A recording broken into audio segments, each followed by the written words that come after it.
আসসালামু আলাইকুম। আপনাদের সবাইকে স্বাগত জানাচ্ছি আজকের আলোচনায়। আমরা হচ্ছে তৃতীয় বর্ষের 7 কলেজের তৃতীয় বর্ষের যে ইনঅর্গানিক কেমিস্ট্রি বিশেষ স্পেশালি কোঅর্ডিনেশন কেমিস্ট্রি, সেই কোঅর্ডিনেশন কেমিস্ট্রির আলোচনা ছিলাম। তো কোঅর্ডিনেশন কেমিস্ট্রির মধ্যে আমরা কিছু আলোচনা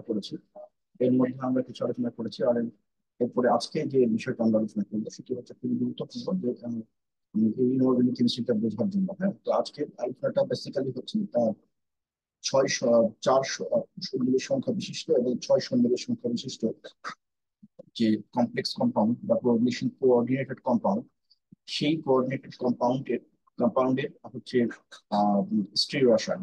তো এই স্টিরিও রসায়নের আলোচনায় প্রথমে যে জিনিসগুলো, বেসিক যে জিনিসগুলো, সেই জিনিসগুলো আমরা আগে স্লাইড থেকে বুঝে নিব, দেন হচ্ছে আমরা আমাদের উত্তরটা করব। তাহলে উত্তরটা ইজিলি বুঝে যাবে। আদারওয়াইজ এটি সম্পর্কে এই বেসিকটা না জানলে আপনার হচ্ছে বুঝতে গেলে সমস্যা হবে। যেমন ধরেন, প্রথমে আমরা বলি যে কোঅর্ডিনেশন নাম্বার CN4, মানে কোঅর্ডিনেশন নাম্বার 1 to 12 পর্যন্ত হতে পারে। এটা প্রথমে মনে রাখেন। তো আমাদের আহ, দেশের যে সিলেবাস, সেই সিলেবাস অনুযায়ী 4 এবং 6 নম্বর কোঅর্ডিনেশন নাম্বার সংখ্যা যেগুলো আছে, সেই সমস্ত যৌগগুলো আলোচনা করা হয়, বেসিক প্যাসেজ দেওয়া হয়, পড়ানো হয়, পরীক্ষায় আসে। তো কোঅর্ডিনেশন নাম্বার 4 যেটি, এটি থেকে কোঅর্ডিনেশন নাম্বার 6 এটি বেশি ইম্পর্টেন্ট অনার্স স্টুডেন্টের জন্য। কোঅর্ডিনেশন নাম্বার 6 এটা বেশি ইম্পর্টেন্ট এবং এখান থেকে কোশ্চেন হবে। তাহলে ফোরটা কেন? ফোরটা হচ্ছে মাঝে মাঝে ফোর থেকেও কোশ্চেন হয়, এবং 4 এবং 6 এর দুটো বিষয় আমাদের জেনে রাখা দরকার সেই জন্য। তো কোঅর্ডিনেশন নাম্বার 4-এ আপনারা দেখতে পাচ্ছেন যে টু জিওমেট্রিক্স আর পসিবল, দুই ধরনের জিওমেট্রি পাওয়া যায়। অর্থাৎ কোঅর্ডিনেশন নাম্বার 4 যাদের, কোঅর্ডিনেশন সংখ্যা 4, নিশ্চয়ই কোঅর্ডিনেশন নাম্বার 4 কিভাবে হয় সেটা আগের ভিডিওতে আলোচনা করা হয়েছে। যারা দেখেননি আগের ভিডিও দেখে নেবেন, ওখানে আমরা বলেছি যে কিভাবে বের করছি। তো এখন এই কোঅর্ডিনেশন নাম্বার 4 এর হচ্ছে যে দুইটা ফর্ম, জিওমেট্রিক ফর্ম পাওয়া যায়। একটা হচ্ছে টেট্রাহেড্রাল জিওমেট্রিক প্ল্যান, আর একটা হচ্ছে স্কোয়ার প্ল্যানার। টেট্রাহেড্রালটা কোনটা? এই যে চিত্র যে দেখতে পাচ্ছেন, যেটা এটা হচ্ছে টেট্রাহেড্রাল স্ট্রাকচার। আপনি যদি টেট্রাহেড্রালের মানে কি, এই যে এরকম 1 2 3 4 চারটা মাথা, চারদিকে একটা উপরের দিকে থাকবে, এটি টেট্রাহেড্রাল, এবং এটিও একটা টেট্রাহেড্রাল ফর্ম। যেটি আপনার জন্য আঁকা সুবিধা হবে সেটি আপনি আঁকবেন। আরেকটা হচ্ছে স্কোয়ার প্ল্যানার টেট্রাহেড্রালটা আমরা দেখলাম। এই যে এখানে আমরা দেখতে পাচ্ছি সি, এই কপারের সাথে আমার চারটা ক্লোরিন মানে ক্লোরাইড মূলক যুক্ত আছে। আর কপার+2, সেই জন্য এখানে দুইটা মাইনাস হয়ে গেছে, সেই জন্য এখানে -2। নিশ্চয়ই এই গঠনটা সম্পর্কে আপনাদের ধারণা আছে যারা ইনঅর্গানিক কেমিস্ট্রি অনার্সে আছেন। বা যদি এমন কেউ থাকেন যে এই গঠনটা -2 থেকে আসলে সেটাও বুঝেন না, তাহলে সেক্ষেত্রে আমাকে জানাতে হবে, কারণ এটা আরো বেসিক লেভেলে মানে ইন্টারমিডিয়েট লেভেলের। আমি ধরে নিচ্ছি যে ওই টুক পর্যন্ত জ্ঞান আপনাদের আছে। তো আমরা এবার কোঅর্ডিনেশন নাম্বার 4 এর আরেকটা জিনিস দেখতেছি, স্কোয়ার প্ল্যানার। স্কোয়ার প্ল্যানার মানে সমতলের উপরে থাকবে। দেখেন এই যে সমতলের উপরে, এই যে এটা হচ্ছে আমার প্লাটিনামের সাথে আমার অ্যামোনিয়াম মলিকুল, একটা দুইটা তিনটে চারটা আছে, এভাবে এঁকে দিতে হবে, ড্র করতে হবে। এটি হলো উদাহরণ। স্কোয়ার প্ল্যানারের ডেফিনেশন কিভাবে দিব? প্লেন সমতলের উপরে থাকবে, সবগুলোই সমতল লেয়ারে থাকবে। আচ্ছা, তাহলে এইটি গেল। এবার কোঅর্ডিনেশন নাম্বার 6 এ চলে আসি। Majority of coordination number compounds আর 6 কোঅর্ডিনেটেড নাম্বার। যতগুলো সন্নিবেশ জটিল যৌগ রয়েছে তাদের মধ্যে অধিকাংশগুলোই 6। এবং এটার আবার দুইটা জিওমেট্রি পসিবল। একটা হচ্ছে অক্টাহেড্রাল অষ্টতলীয়, আর একটা হচ্ছে ট্রাইগোনাল প্রিজম্যাটিক। এই এম, এই এই দুইটা ফর্ম পাওয়া যায়। তো আমরা অক্টাহেড্রাল স্ট্রাকচার যেটি, দেখেন এই যে অক্টাহেড্রাল স্ট্রাকচার এখানে দেখানো আছে, এটা জেড অ্যাক্সিস এর সাথে তুলনা করা আছে। এখানে এই এক্সাম্পলটা ভুল আছে, এটা হচ্ছে যে কপার হওয়া উচিত ছিল। হ্যাঁ, কপার হওয়া উচিত ছিল 1 2 3 4। এই গঠনটা বেটার হবে, আপনারা এই এক্সাম্পলটা ইউজ করবেন, অথবা নোটে যেটা দেওয়া আছে সেটা ইউজ করবেন। আমরা যে জিনিসটা এই জন্য এই স্লাইডটা নিয়ে আসছি সেটি হচ্ছে অক্টাহেড্রাল স্ট্রাকচারটা কেমন, সেই চিত্রটা আপনার মাথার মধ্যে থাকা লাগবে, যাতে করে যখন আপনি অক্টাহেড্রালটা পড়বেন তখন যেন আপনার বুঝেন আপনি যে এটা হচ্ছে জেড অ্যাক্সিস বরাবর, এই যে এটা জেড অ্যাক্সিস, ঠিক আছে। আচ্ছা, এখন হচ্ছে যে স্টিরিওকেমিস্ট্রিতে ডিস্টরশনের কারণে, জেড অ্যাক্সিসের ডিস্টরশনের কারণে অনেক সময় এই যে দুটা উপরের দিকে এল আর নিচের দিকে এল, এই দুটো অনেক সময় লম্বা ছোট হয়। যদি লম্বা হয়ে যায় তাকে বলা হচ্ছে ইলংগেশন অ্যালং জেড অ্যাক্সিস, যদি লম্বা হয়ে যায়। আর যদি ছোট হয় তাহলে কম্প্রিশন অফ জেড অ্যাক্সিস। তার মানে আগের স্লাইডটাই দেখেন, এখানে হচ্ছে এই যে অক্টাহেড্রাল ফর্ম নর্মালি এরকম, কিন্তু অক্টাহেড্রাল ফর্ম অনেক সময় এটা ডিস্টরশনের কারণে আরো দুইটা ধরনের ফর্ম তৈরি করে। সেই দুটো ফর্ম কি? একটা হচ্ছে ইলংগেশন অ্যালং জেড অ্যাক্সিস, একটা হচ্ছে কম্প্রিশন অ্যালং জেড অ্যাক্সিস। ইলংগেশন হলে বড় হয়ে যাবে, আর কম্প্রিশন হলে ছোট হয়ে যাবে। যখন ইলংগেশন অ্যালং জেড অ্যাক্সিস হয় তাহলে এটাকে আবার নাম দেওয়া হয় টেট্রাগোনাল স্ট্রেট। এখানে বুঝেন ব্যাপারটা। অক্টাহেড্রাল আমরা দেখলাম যে এরকম ফরমেশনটা হচ্ছে এরকম অক্টাহেড্রাল, এই পাশে দুটা এ পাশে দুটা আর উপরে একটা নিচে একটা, এইটি হচ্ছে জেড অ্যাক্সিস বরাবর। তো এখন যদি যদি এই অক্টাহেড্রালের জেড অ্যাক্সিস বেশি লম্বা হয়ে যায় উপরটা বা নিচেরটা, আবার যদি ছোট হয়ে যায়, তাহলে এটাকে বেস করে দুটো নামে ভাগ করা হয়। এই দুটো নাম কি? একটা হচ্ছে যদি বড় হয়ে যায় তাহলে আমরা বলি টেট্রাগোনাল স্ট্রেট, আরটা হচ্ছে যদি ছোট হয় তাহলে ট্রাইগোনাল বলি। আচ্ছা, তাহলে এই হলো আমাদের মানে কোঅর্ডিনেশন নাম্বার 4 এবং কোঅর্ডিনেশন নাম্বার 6 এর জিওমেট্রি, স্টোইচকেমিস্ট্রি বলতে পারেন বা জিওমেট্রিক্যাল অর্ডার বলতে পারেন।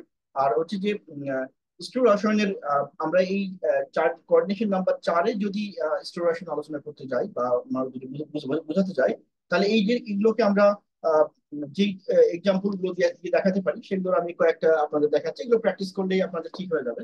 জাস্ট এগুলো নিয়ে ওরিড হওয়ার কিছু নেই। এটা খুব সিম্পল জিনিস, ওরিড হওয়ার কিছু নেই। না আমরা যদি প্র্যাকটিস করি রেগুলার, দু একটা প্র্যাকটিস করে হাতে লিখে লিখে প্র্যাকটিস করলে ঠিক হয়ে যাবে। যেমন আমরা একটা এক্সাম্পল নিতে পারি। যেমন ধরেন আমরা বলছি যে সমতলীয় লেভেলে যেটা সমতলীয় বর্গাকার যৌগ যেটা, সমতলীয় বর্গাকার যৌগের ক্ষেত্রে আমরা এক্সাম্পলটা এভাবে দিতে পারি। আমরা একটু ড্র করে দেখি। এগুলো নিজে নিজে ড্র করে আমরা প্র্যাকটিস করতে হবে, তাহলে পরে এই জিনিসগুলো আপনাদের দখলে চলে আসবে। কারণ হচ্ছে যে এগুলো ওইভাবে মুক্ত রাখতে পারবেন না। যেমন ধরেন আমরা এখানে যদি কপার নিই, ধরেন একটা এলিমেন্ট কপার, কপারের আউটার আউটার সেলে অনেক ভ্যাকেন্ট লেয়ার আছে। সো সাবঅরবিটাল রয়েছে, সেই সাবঅরবিটালকে ডোনেট করবে কে? ডোনেট করবে হচ্ছে আমার আম, কে ডোনেট করতে পারবে? ডোনেট করতে পারবে হচ্ছে অ্যামোনিয়া, তাই না? তো অ্যামোনিয়ার এই ধরনের জটিল যৌগগুলো জ্যামিতিক সমতা প্রদর্শন করে না, এটাকে আমরা এটা কি এ এম এ 4 বা এম এ 3 বি, এই ধরনের সংকেতগুলো দেওয়া হয়, বিভিন্ন বইতে উপস্থাপন করা আছে। তো আমরা সিম্পলি বুঝবো হচ্ছে এটা হচ্ছে লিগ্যান্ড, তাই না? NH3, এটা হচ্ছে লিগ্যান্ড। আর লিগ্যান্ড গুলো কখনো জিওমেট্রিক্যাল বা ইলেকট্রিক্যাল যে ডিসপোজিশন বা ইলেকট্রিক্যাল যে বিন্যাস, ইলেকট্রনিক যে বিন্যাস, সে বিন্যাসের উপরে ডিপেন্ড করে না, সেটা আপনারা জানেন, আগের ভিডিওতে আমি বলেছি। এই দুইটা, আর ধরেন এইখানে একটা, এটা সব লিগ্যান্ড, NH3, NH3, এইটাকে এরকম, এটাকে এরকম বুঝিয়ে দিলাম। আর কপার+2, +2, আর এখানে ইলেকট্রন যে +2, এই +2টা চলে আসবে কোথায়? এই চার্ট মাথার উপরে। তাহলে এখানে আমরা এই যে আপনার মূল যে মলিকুল সেটাকে যদি আমরা এম ধরি, তাহলে এটাকে হচ্ছে MA4 টাইপ। হ্যাঁ, এটা হলো সমতলীয় MA4 টাইপ। আবার MA2, MA2B2 যদি এরকম হয়, এটাকে MA4 বলছি আমরা। কারণ কি? কারণ মূল মলিকুলের সাথে, মূল মলিকুল এখানে কপার, তার সাথে চারটা লিগ্যান্ড যুক্ত আছে। কিন্তু যদি ভিন্ন ভিন্ন লিগ্যান্ড থাকে, যেমন ধরেন আমরা এখানে ক্লোরিনের আহ, এখানে যদি আমরা এখানে এরকম না দিয়ে, এখানে যদি আমরা ক্লোরিন দিই,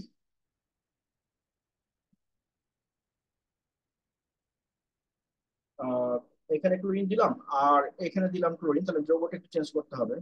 এখানে যৌগ প্লাটিনাম, আমি পুরোটা চেঞ্জ করে দিচ্ছি। ধরেন আমরা যেটা এখন দেখতে যাচ্ছি সেটা হচ্ছে MA2B2, মানে লিগ্যান্ড গুলোর মধ্যে ডিফারেন্ট থাকবে। যেমন ধরেন আমরা প্লাটিনামের উদাহরণ নিতে পারি। এখানে আপনারা এইভাবে ক্লোরিন ধরেন, এখানে এটাকে ক্লোরিন দেখান, আর এখানে দেখান NH3, আর এ পাশে দেখান NH3। তাহলে এটাকে আপনি যদি থার্ড ব্র্যাকেট দেন, থাকবে এরকম হবে। এরকম হলে তখন আমরা এটাকে বলছি যে ট্রান্স সমাণু। কেন? এই যে দেখেন ক্লোরিন দুইটা দুই পাশে আছে, আবার এটারই একটা আরেকটা সমাণু আছে, সেটাকে সি সমাণু বলে। এটা কিন্তু বেসিক্যালি MA2B2। এগুলো হচ্ছে স্টেরোশন, যে অ্যারেঞ্জমেন্ট গুলো, লিগ্যান্ড গুলোর মূল মূল যে সেন্টার যে এলিমেন্ট, সেই এলিমেন্টের মূল যে অ্যাটম, সেই অ্যাটমের এগেইনস্টে লিগ্যান্ড গুলো যে অ্যারেঞ্জমেন্ট বা ডিসপোজিশন, সেই ডিসপোজিশনটা কিভাবে হচ্ছে সেটি দেখানোর জন্য যে যেভাবে দেখে আমরা, সেটিকেই বলা হচ্ছে স্টেরোশন। কার স্টেরোশন? জটিল যৌগগুলোর।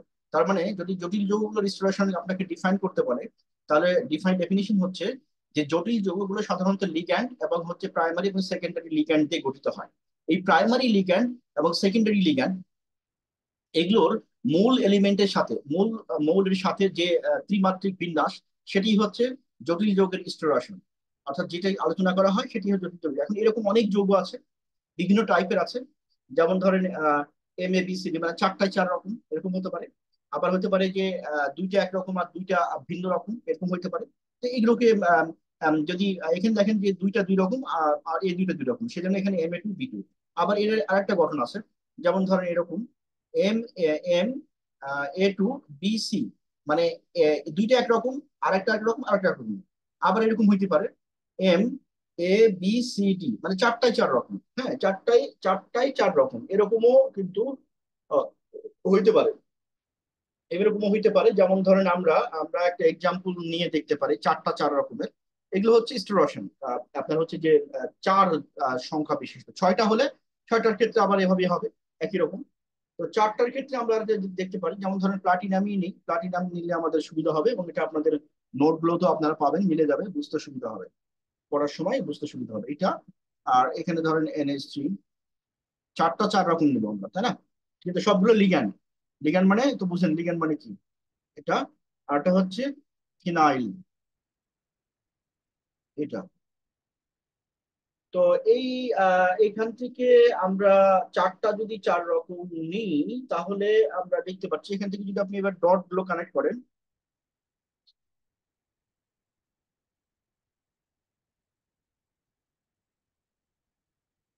এই হচ্ছে বিন্যাস। এটাকে বলছি আমরা চতুর্থ মানে চার কোঅর্ডিনেশন নাম্বার চার বিশিষ্ট যৌগের স্টিরিও রসায়ন।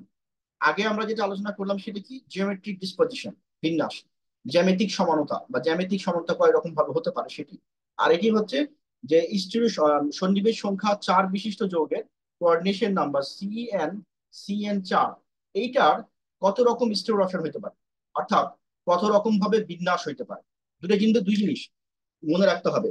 একটা হচ্ছে আমরা বিন্যাস পড়লাম, আর একটা হচ্ছে জিওমেট্রিক গঠন। জিওমেট্রিক গঠনও কিন্তু স্টিরিও রসায়নের পার্ট। অর্থাৎ জিওমেট্রিক গঠনগুলোকে আমরা দুই ভাগে ভাগ করে নিয়েছিলাম, দুইটা ভাগে, যে এই দুইটা ভাগের মধ্যেই এগুলো। তাহলে আমরা যখন উত্তরটা লিখবো তখন আমরা আমাদের যে নোট আছে সেই নোটটা ফলো করবো, বাট জিনিসগুলো, মূল জিনিসগুলো আমরা বুঝলাম যে এটা হলো এই জিনিস, এবং এইভাবে অ্যারেঞ্জমেন্টটা হয়। তো সিক্স এর ক্ষেত্রেও কিন্তু এরকম হবে, এবং সিক্স এর ক্ষেত্রেও আমরা হচ্ছে যে এখানে আমরা ছয়টা পাবো। এটি মূলত মূল পার্থক্য। যদি আপনি সিক্স একটা দেখি আমরা, তাহলে আমরা বুঝতে পারবো সিক্স এর ক্ষেত্রে সমাধানগুলো সিক্স চান্স দুই রকম হতে পারে। মানে বিন্যাস কিভাবে হচ্ছে তার তার ক্ষেত্রে ধরেন, আমরা যদি সিক্স এর একটা স্টোরেশন দেখি, আমরা সিক্স এর গঠন তো জিওমেট্রিক্যাল গঠন, তো জ্যামিতিক গঠন তো আমরা জানি, একটা অস্ট্রো হেড্রাল আর একটা অস্ট্রোহেড্রাল স্ট্রাকচার একটা হয়। আর একটা হয় কোনটা, আমরা একটু দেখে আসি। এই যে সিক্স এর ক্ষেত্রে এই দেখেন, অক্টাহেড্রাল আর একটা হচ্ছে ট্রাইগোনাল প্রিজম্যাটিক। তো অক্টাহেড্রাল এবং ট্রাইগোনাল প্রিজম্যাটিক স্ট্রাকচার। তো সেই ক্ষেত্রে আমরা যখন আমরা মানে আঁকতে যাবো এগুলোর গঠন অনুযায়ী, এগুলোকে আবার এগুলোও কিন্তু ওরকম ভাবে MA6, যেমন আমরা এর আগে দেখলাম MA4, সেটি কিন্তু এরকম হইতে পারে। যখন স্টোরেশন আলোচনা করবেন তখন MA6 হইতে পারে। আবার এরকম হইতে পারে যে MA5B হইতে পারে, এরকম হইতে পারে। তারপরে হচ্ছে MAB5 এরকম হইতে পারে, MAB5 এটাও হইতে পারে। মানে ভিন্ন রকম ভাবে স্ট্রাকচার হইতে পারে। তো এখন যদি এই স্ট্রাকচার গুলোর ক্ষেত্রে যখন আপনি দেখবেন যে এক এলিমেন্ট গুলো বা লিগ্যান্ড গুলো একই পাশে অবস্থান করছে, তখন সেটা সিস হবে। আর যখন এটা উল্টো পাশে অবস্থান করবে তখন সেটা ট্রান্স হবে। যেমন আমরা একটা সিক্স কোঅর্ডিনেশনের একটা দেখতেছি, এটা হলো কোবাল্ট। কোবাল্টের আমরা নিব হচ্ছে চারটা ছয়টা, তাই না? তাহলে সেক্ষেত্রে আমরা একটা এরকম আঁকতেছি, আহ MA4 ধরেন, MA4 4 আর B2, তাহলে ছয়টা হলো না, চার দিয়ে ছয়, তাহলে MA4 যদি হয়, তাহলে আমি আমি হচ্ছে এপাশে দুইটা ধরেন অ্যামোনিয়া নিলাম, NH3, তারপর হচ্ছে NH3 নিলাম, এখানে একটা নিলাম NH3, আর এখানে একটা নিলাম NH3। তাহলে কি দাঁড়ালো, এক দুই তিন চার, চারটা, আর দুইটা ক্লোরিন লাগবে। তো ক্লোরিনটা আমি এ পাশে একটা নিলাম, এ পাশে একটা নিলাম। এটি হচ্ছে আমার এটি হচ্ছে আমার সিক্স এর। তো আশা করছি বুঝতে পেরেছেন। এইভাবে কিন্তু আমরা পরবর্তী এইগুলো পরবর্তী যে কোঅর্ডিনেশন নাম্বার রিস্টোরেশন সেটি আমরা কিন্তু আলোচনা করতে পারি।